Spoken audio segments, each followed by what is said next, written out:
네, 물질치 추론 4강 2차 시 시작하도록 하겠습니다.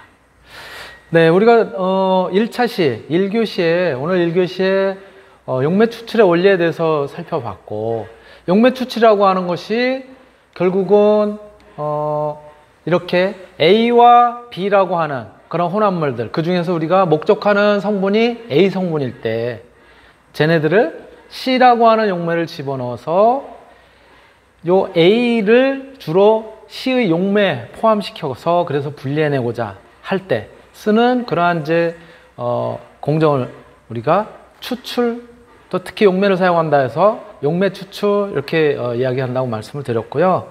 그래서 바로 이렇게 분해 깔때기를 이용을 해서 용매층에다가 우리가 분리하고자 하는 저 A라고 하는 빨간 점을 갖다가 많이 포함을 시켜서 그래서 이제 분리해낸다고 했고, 바로 이렇게 목적하는 성분 A, 그리고 같이 혼합되어 있는 B, 또 용매인 C, 이렇게 세 개의 성분들이 혼합이 되어 있기 때문에 얘네들을 어떻게 표현한다고요? 조금 전에 말씀드렸던 것처럼 이렇게 삼각형 선도로 표현을 한다. 그래서 삼각형 선도의 각각의 꼭지점을 A, B, C 이렇게 표현할 때 A는 마주보는 변이 0, 하나도 없는 경우, B는 마찬가지 마주보는 변이 0, C도 마찬가지 마주보는 변이 0. 자, 자기 꼭지점은 100이라고 얘기했죠. 그래서 바닥부터 마주보는 변부터 0, 10, 20, 30, 40, 50, 60, 70, 80, 90, 100. B의 경우도 변부터 0, 10, 20, 30, 40, 50, 60, 70, 80, 90, 100. 그쵸? C의 경우도 변부터 0, 10, 20, 30, 40, 50, 60, 70, 80, 90, 100. 이렇게 표현한다고 얘기를 했어요. 그쵸? 그래서 우리가 연습도 했습니다. 저기 빨간 점, 가운데 빨간 점 보시는 것처럼 A의 경우에는 0, 10, 20, 30에 걸리고 있죠. 그쵸? 그래서 30에 해당이 되기 때문에 A는 30%, 비율은 0.3. B의 경우도 저 바닥부터 변부터 10, 20, 30에 걸리기 때문에 B도 30%, 즉 0.3에 해당되는 거예요. 그래서 A가 30, B가 30, C의 경우 바닥부터 0, 10, 20, 30, 40에 걸려서 40%. 합은 세 물질이 혼합이 되어 있을 때 합은 100%. 그래서 두 물질만 알아도, 두 물질의 비율만 알아도 마지막 한 물질은 저절로 이제 알 수가 있는 것이죠, 우리가. 이렇게 삼각형 선도로 표시하는 방법을 배웠고요. 자, 그렇다면 이제 요렇게 우리가 원하는 목적 물질인 A를 갖다 분리하기 위해서 C라고 하는 용매를 활용을 했는데, 바로 그러한 C라고 하는 용매를 갖다 집어넣은 이유는 얘네들이 용매에 서로 녹는 용해도가 다르기 때문에 그러한 것들을 이용을 해서 우리가 이제 분리를 하는 거죠, 사실은. 그래서 여기서 하나 짚고 넘어가야 될 거. 우리가 보통 얼마 정도 녹느냐, 용매라고 하는데 우리가 녹아 들어가는 용질이라고 얘기하죠. 이것이 얼마나 녹아 들어갈까를 이야기할 때 보통 용해도 이렇게 이야기를 하고요. 그것을 영어로는 solubility 이렇게 이야기를 하죠. solubility인데 바로 어떻게 정의가 되어 있냐면, 용해도라고 하는 것은 꼭 기억해 두세요. 용매 100g, 용매를 100g으로 잡았을 때 그 100g에 녹을 수 있는 용질의 최대의 양, 그것을 g으로 표시한 것을 용해도 이렇게 이야기를 합니다. 이해돼요? 그러니까 어떤 물질이 용해도가 30이다. 그러면 용매 100g에 그 물질은 30g이 녹는다라고 하는 얘기예요. 자, 또 한편 우리가 어떤 물질의 비율, 용액에 녹아있는 비율을 표현할 때 뭐라고 표현하냐면 농도 이렇게 이야기를 하죠. 그리고 몇 퍼센트가 포함이 되어 있나를 갖다 우리가 이제 표현할 때는 퍼센트 농도 이렇게 이야기를 하죠. 그렇죠? 그래서 비율로 표현을 합니다. 그럴 때 농도라고 하는 것은 용액을 기준으로 했을 때는 저렇게 용액분의 용질 곱하기 100. 용질은 녹아 들어가는 거고 용액은 뭐예요? 용매에 용질이 녹아 있는 상태를 갖다 용액이라고 얘기하죠. 그러니까는 용액은 여러분들이 괄호를 밑에 치고서 쓴다면은 바로 용질 플러스 용매가 되는 것이죠. 그죠? 네. 그게 용액이에요. 왜? 용매에 용질이 녹아 있는 그 상태의 물질을 용액 이렇게 이야기를 하니까. 영어로 표현하자면 제가 쓰지는 않았지만 용매는 solvent 이렇게 얘기를 하고요. 용질은 solute 이렇게 얘기를 합니다. 그리고 용액은 solution 이렇게 얘기를 하죠. 그래서 용매는 solvent, 용질은 solute, 용액은 solution 이렇게 얘기를 합니다. 기억해 두시면 될 것 같고요. 그런데 농도라고 하는 것은 퍼센트 농도는 용액분의 용질 곱하기 100 이렇게 표현합니다. 그래서 농도가 몇 퍼센트? 그러니까 30%다 그러면 전체 용액 100g 속에 용질이 얼마? 30g 들어있는 경우죠. 그래서 용액 100분의 용질 30g 곱하기 100 하면 30%가 되는 거죠. 자, 여기서 퀴즈, 연습이에요. 퀴즈라기보다는 연습입니다. 10도씨에서 10도씨예요. 온도가 정해져 있는데 뭐 저거는 온도에 따라서 용해도가 다 다르니까 10도씨에서 KCl이라고 하는 KCl이 뭐예요? 염화 칼륨이죠. 염화 칼륨. 소금은 염화 나트륨 NaCl이죠. 그래서 10도씨에서 염화 칼륨이라고 하는 KCl의 용해도가 43.1이다 라고 합니다. 이랬을 때 이 온도에서 KCl, 염화 칼륨의 포화 용액의 농도는 얼마이냐 라고 하는 게 문제라고 한다면 우리 쉽죠. 용해도는 그쵸? 용해도는 우리가 어떻게 정의가 되어 있다고요? 용매 100g에 녹을 수 있는 용질의 최대양으로 표현했다고 그랬잖아요. 포화됐다는 거는 최대양이 다 녹아 있다는 거죠. 최대양까지 녹아 있는 상태를 포화라고 표현하는 거죠. 바로 이렇게 포화 용액이라고도 표현하고요. 다른 표현으로는 평형 농도, 평형 용액이라고도 표현합니다. 즉 최대로 녹아서 이제 평형을 이루고 있는 상태를 갖다가 이렇게 얘기를 합니다. 포화 용액이라고도 하고 평형 용액, 평형 그때의 농도를 평형 농도라고도 이야기를 합니다. 그래서 포화 농도, 평형 농도 같은 이야기예요. 여러분들 염두에 두시면 될 것 같고요. 자, 그래서 한번 문제를 풀어봅시다. 10도씨에서 KCl의 용해도가 43.1이다.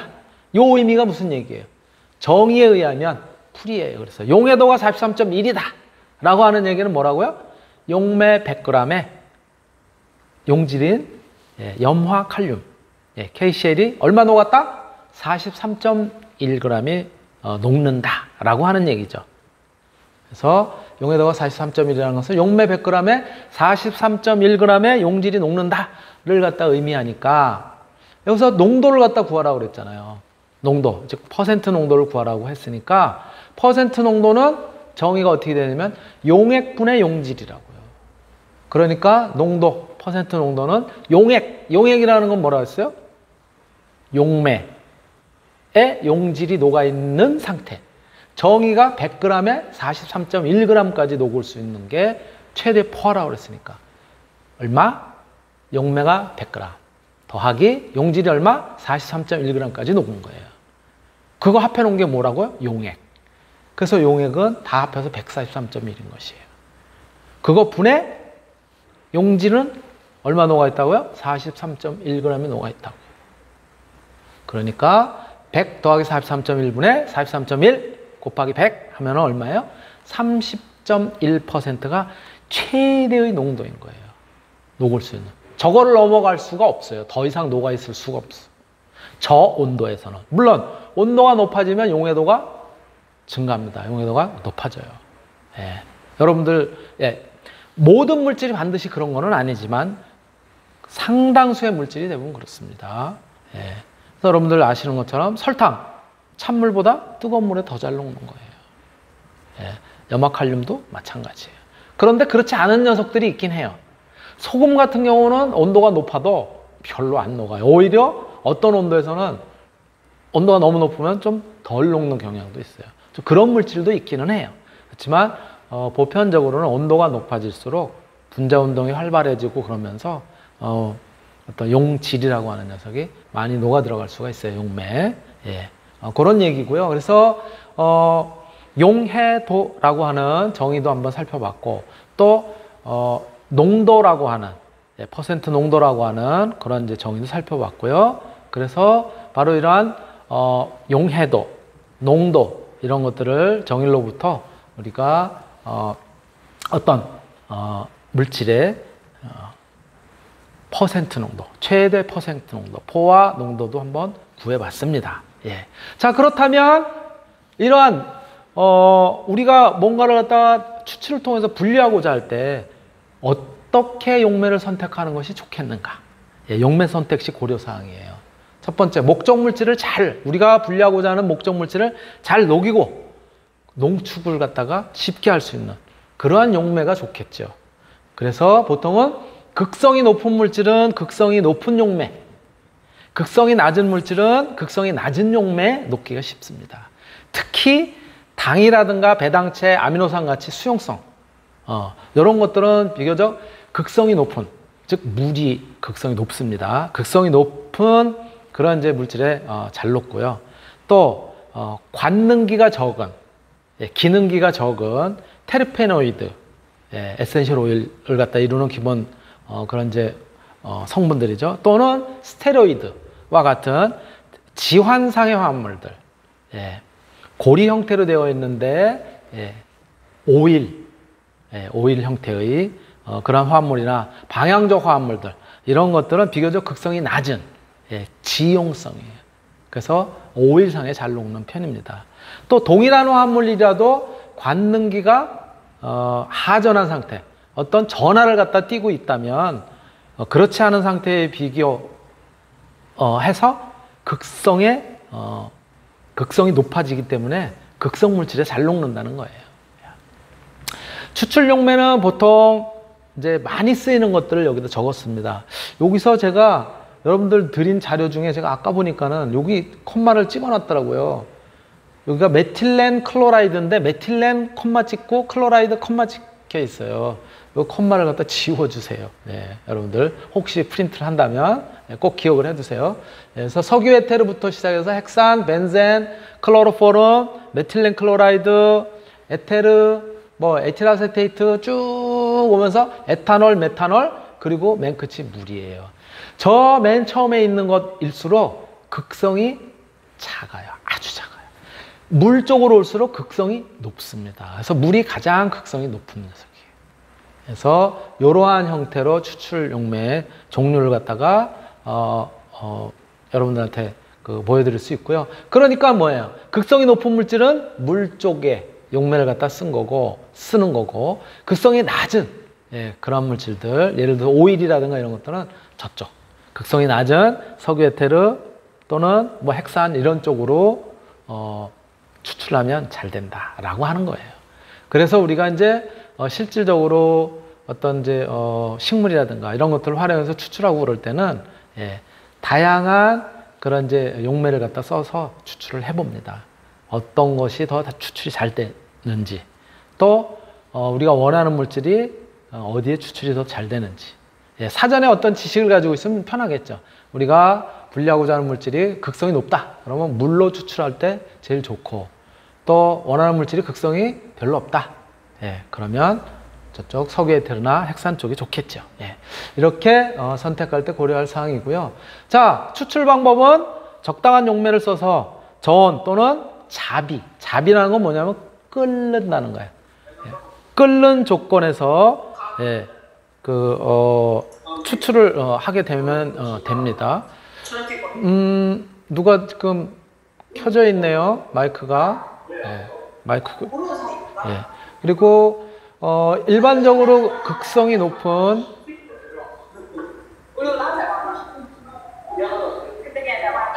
네. 네.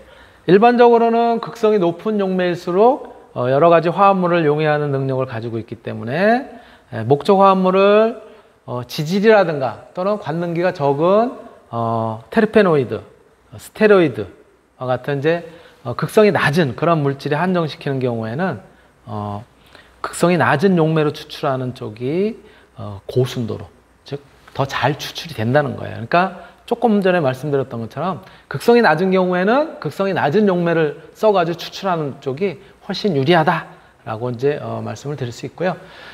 처음에 재료를 갖다가 극성이 낮은 그런 용매로 이제 추출하기 시작해서 극성이 높은 용매로 이렇게 이제 추출하는 것이 통상적으로 우리가 이제 많이 하는 방법이에요. 그래서 처음에는 보통 뭐 헥산이라든가 이런 것들을 써가지고 추출을 하기 시작합니다. 예. 그리고 재료 중에 어떤 계통의 성분을 갖다 목적으로 하는 그 방식에 따라서 그거에 따라서 불명확한 경우가 이제 많기 때문에 비교적 이제 용해 시킬 수 있는 그런 이제 능력이 크고 가격이 싸면서 추출 조작이 이제 편한 그런 이제 메탄올 이런 것들도 이제 추출 용매로 많이 쓰기도 해요. 이러한 이제 그 방식으로 우리가 이제 추출한다 이렇게 기억을 해두시면 될 것 같고요. 네. 그리고 이제 추출을 하면 아까 우리가 이제 본 것처럼 우리가 A라는 물질을 갖다가 분리를 하기 위해서 즉 얻기 위해서 용매라고 하는 C를 갖다가 이제 썼단 말이에요. 그래서 C에다가 A라고 하는 것을 많이 포함해서 이제 분리를 해냈어요. 그 다음에 어떻게 하냐고. 용매는 어떻게 하냐고.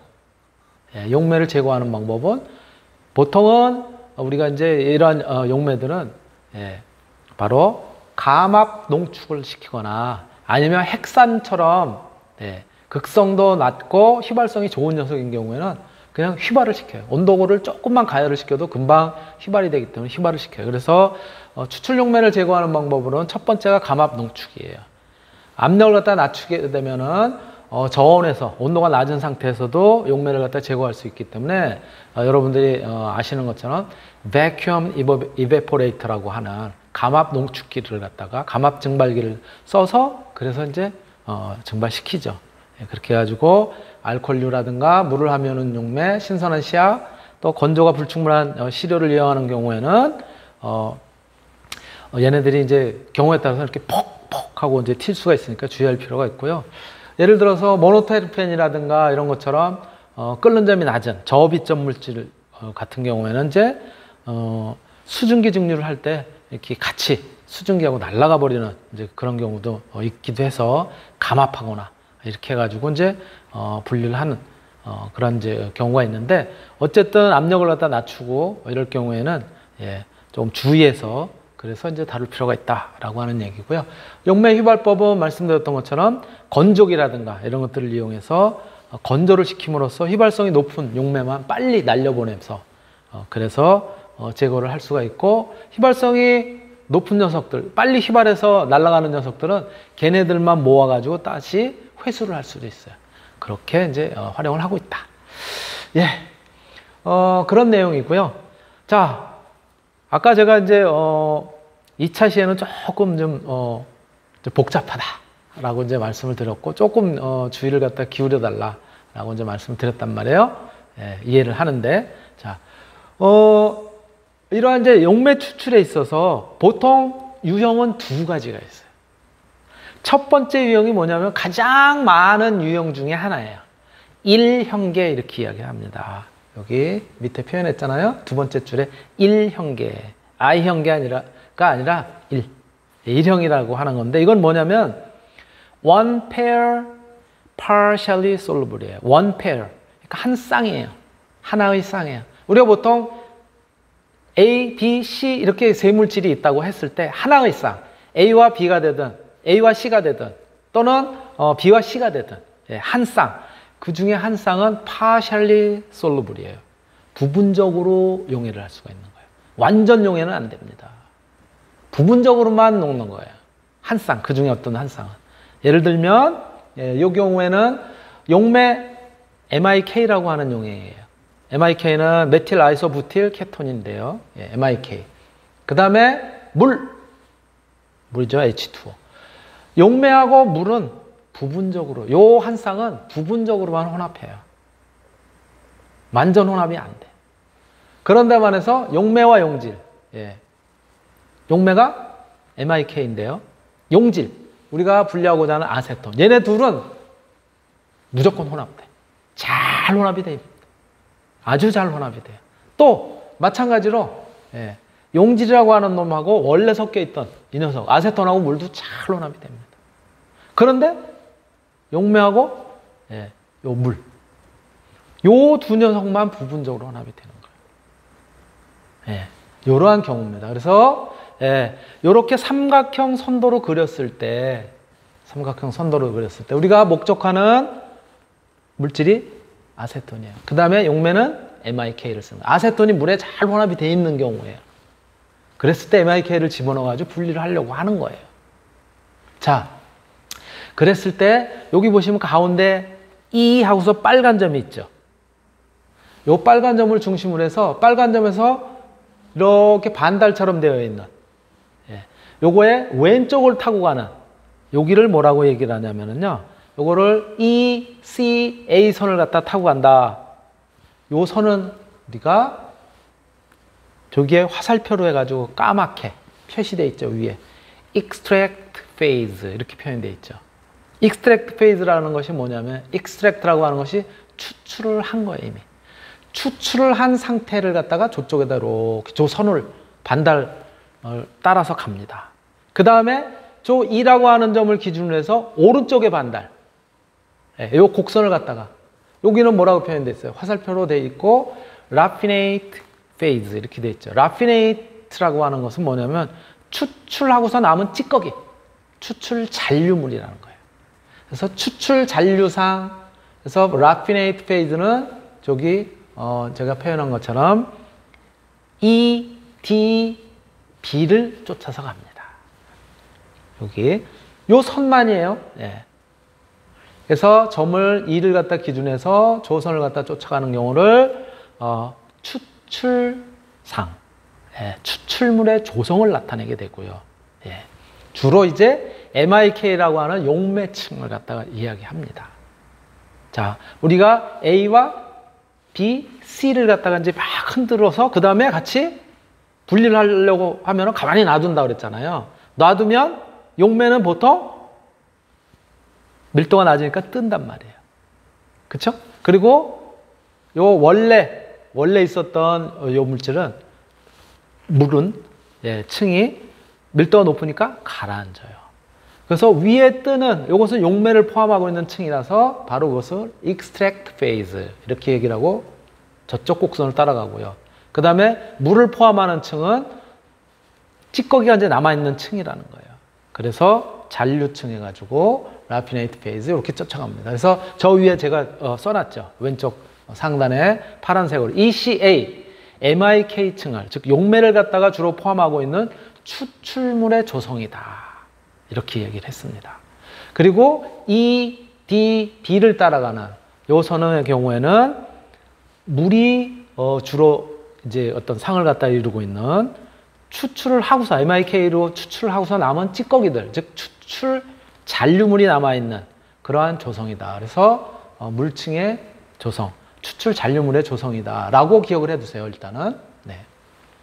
자, 그럼 이 선은, 이렇게 쫓아가는 이 선을 어떻게 해서 그게 그려진 거냐. 여러 가지 테스트를 한 거예요. 우리가 A, B, C를 갖다가 여러 가지 조성으로 막 집어넣어 가지고 한 거예요. 예를 들어서 요 가운데 지금 빨간 점 있잖아요.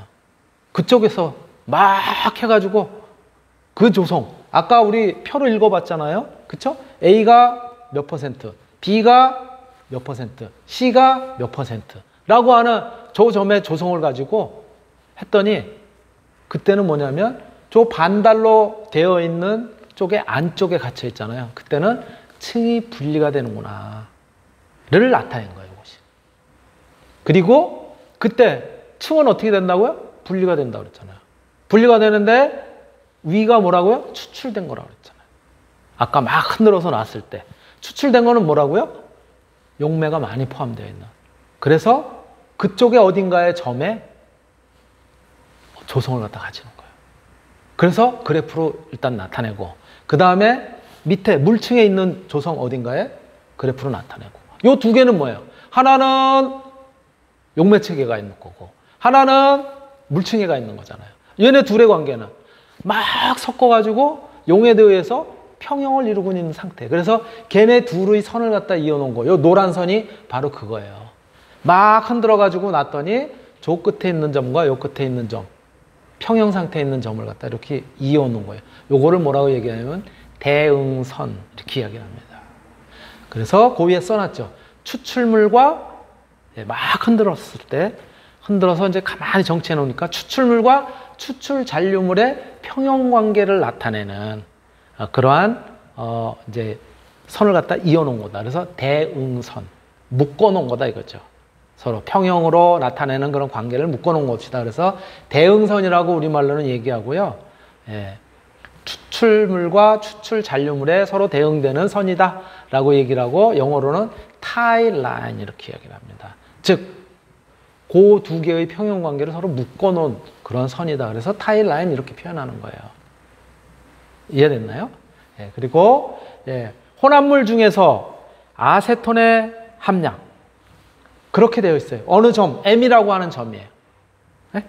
M이라고 하는 점입니다. 예를 들어서 그래서 추출물 위층 또 밑에 가라앉은 물층 이렇게 이제 되어 있는데 저기에서 계속 아세톤을 갖다가 더 많이 집어넣었어.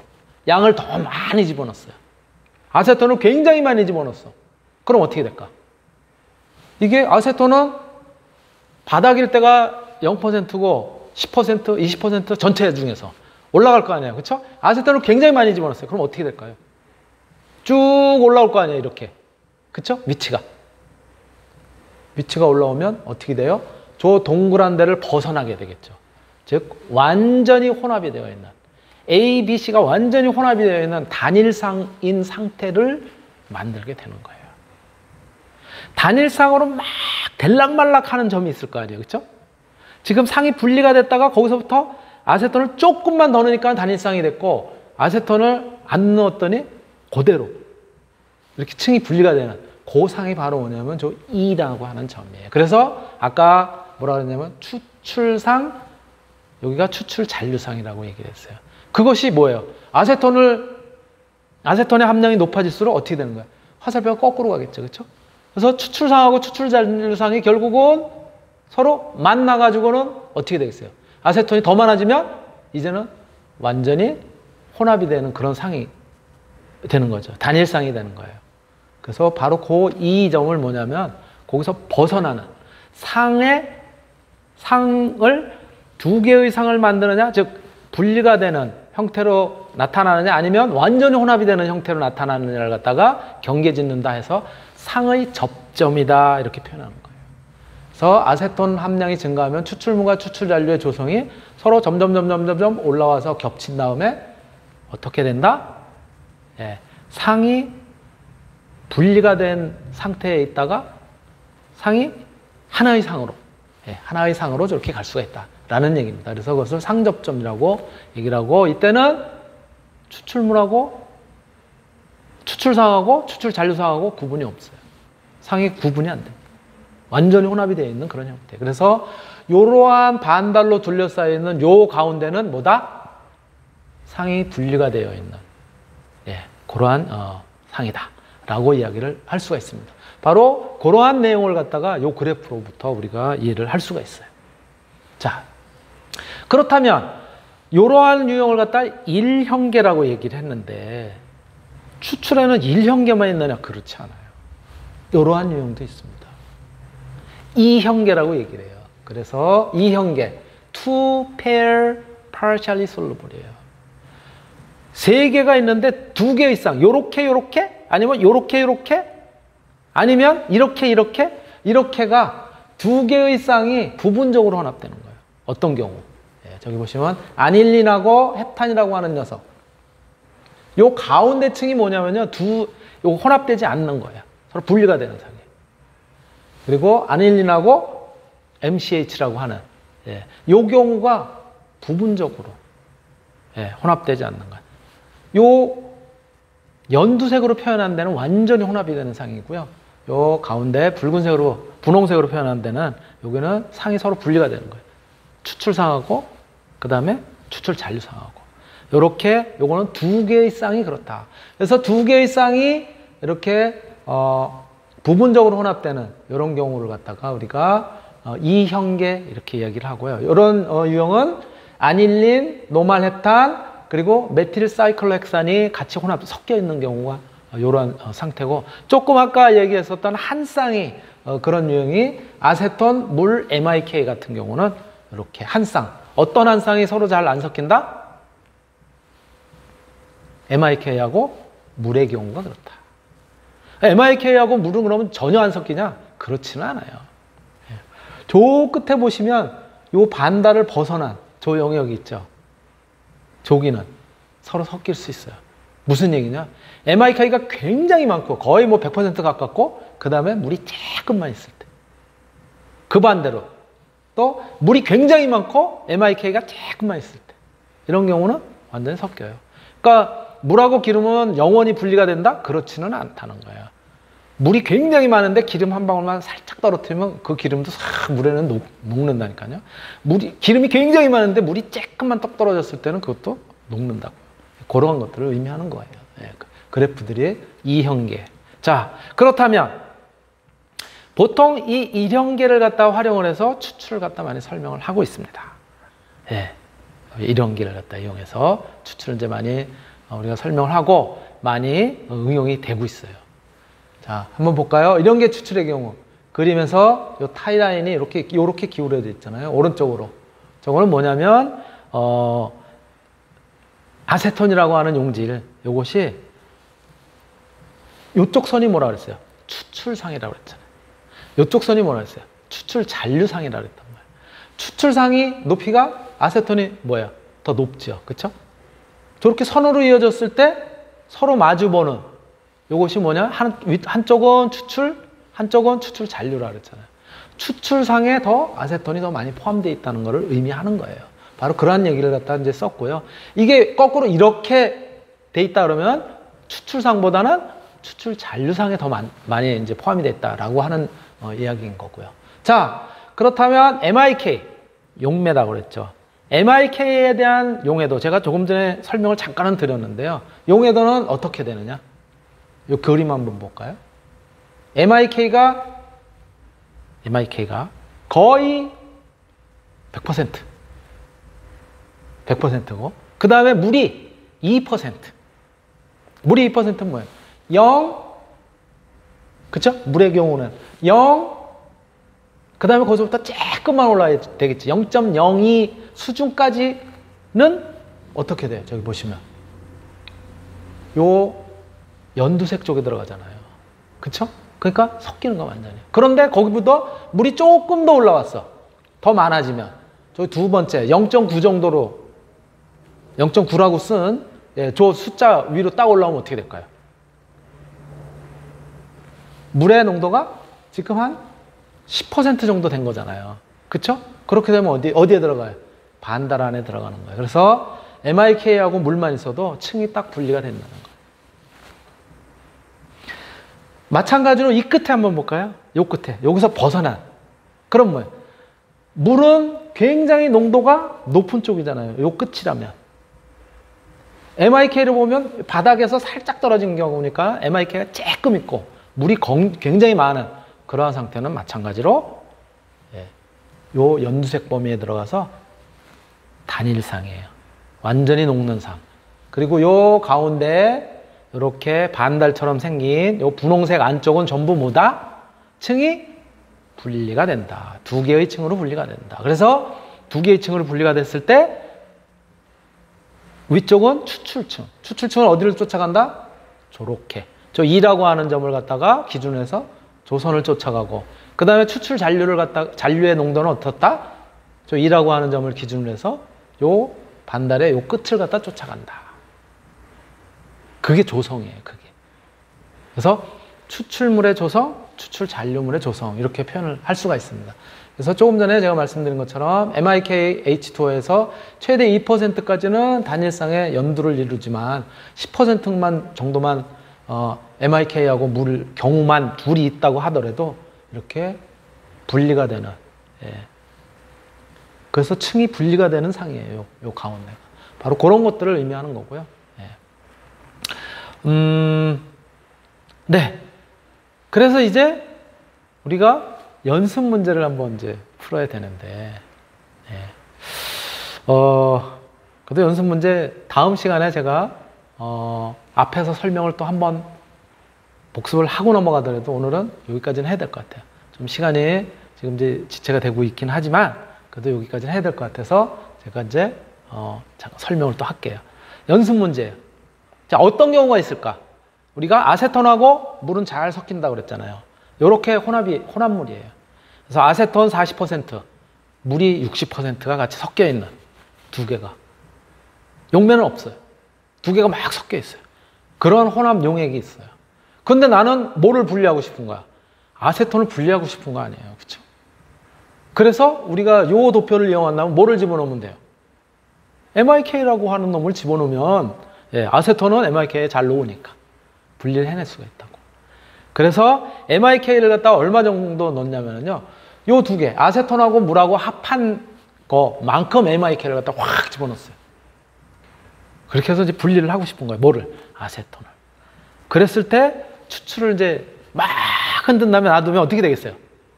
MiK층이 탁 뜨고 물층이 밑에 이제 밀도가 크니까는 가라앉을 거 아니에요. 그러면 MiK층에 뭐가? 아세톤이 많이 녹아서 분리를 할 수가 있겠죠.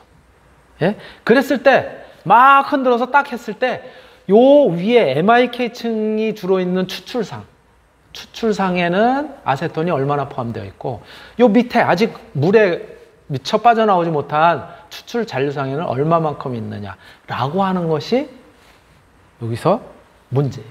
그 조성을 구하라 라고 하는 것이 문제예요. 뭐 잘 모르지만 우리가 도표는 주어졌고, 그렇죠? 예.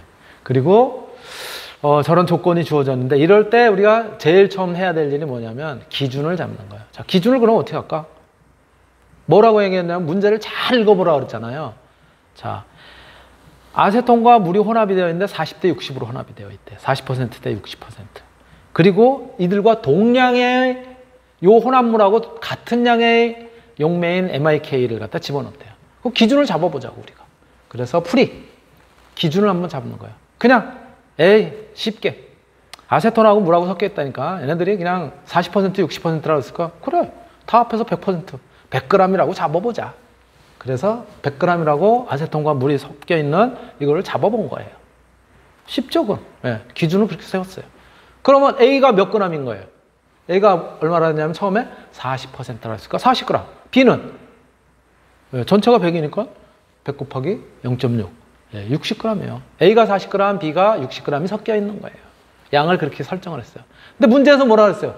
얘네들하고 같은 양의 MiK를 넣었다고 그랬잖아요. 그러니까 여기에 MiK를 같은 양을 넣었다고 그랬으니까 처음에 100g을 혼합물이 있었는데 그거 같은 양이라고 그랬으니까 동량이라고 그랬으니까 100g을 투입하는 거예요. 그럼 전체가 얼마예요, 이제? 같이. 다 섞었더니 아세톤, 물이 100g 있었고 그 중에 40g이 아세톤이고 60g이 물이었는데 거기다가 MiK 100g을 확 집어넣는 거예요. 같은 양을 넣었다 그랬으니까. 그렇죠? 예. 그 전체 양이 얼마가 되냐면 그러면 200g이 되는 거죠. 그렇죠? 투입하면 전체 양은 200g. 그러니까 이제 같이 막 섞었을 때 외형적으로 조성이 어떻게 되는 거죠?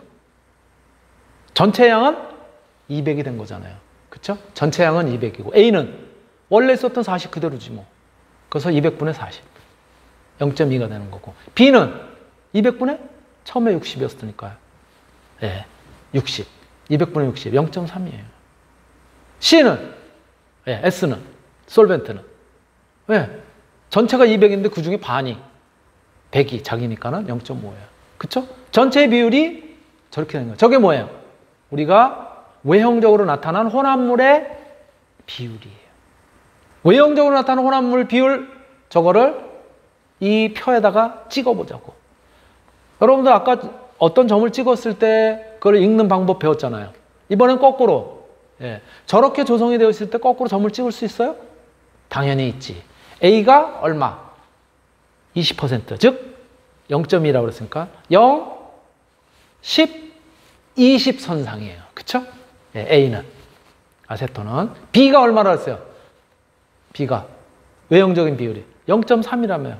그쵸? 또 찍을 수 있어. 어디에다가. 0, 10, 20, 30. 해가 점을 딱 찍으면 20, 30 점을 찍으면 나머지는 뭐겠어? C는 당연히 0, 10, 20, 30, 40, 50에 찍히겠죠. 그 점이 뭐냐면 저기에 있는 M이라고 하는 점이에요. M. 저기가 뭐예요? 외형적인 뭐라고요? 혼합물의 조성이에요. 그래서 저 점이에요. 근데 저기는 여기 이 그리면서 어떻게 돼?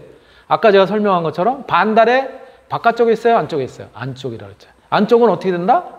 층이 분리가 된다. 뭐와? 추출층과 용매를 많이 포함하고 있는 추출층과 또 물을 많이 포함하고 있는 추출 잔류층으로 분리가 된다. 그랬잖아요. 그쵸?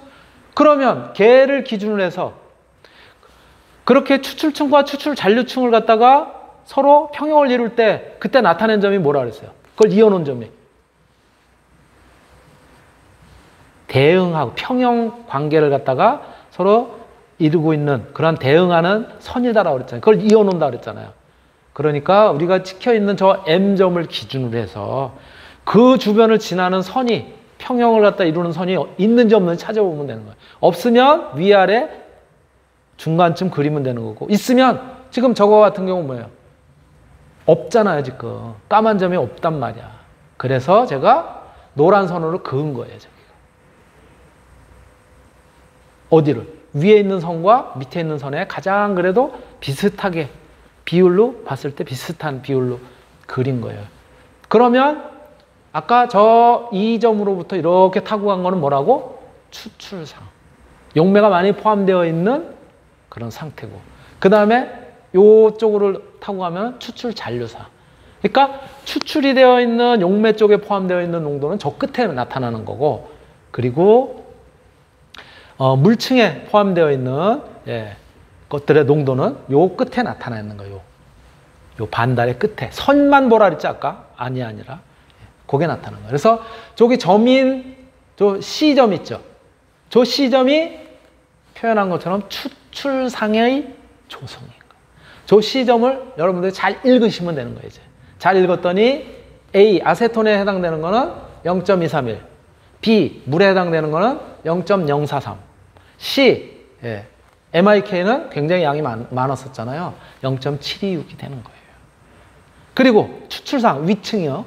밑에 층의 조성은 물을 많이 포함한 이쪽이죠. 이쪽의 조성을 읽으면 되는 거예요. 추출 잔류상은 물이 당연히 많겠죠. 물이 그래서 B인 0.848이고요. 그 다음에 A는 0.126. 용매도 조금 있는 0.016. 보시면은 추출상의 아세톤, 우리가 분리하고자 하는 아세톤의 농도가 추출 잔류상보다도 훨씬 2배.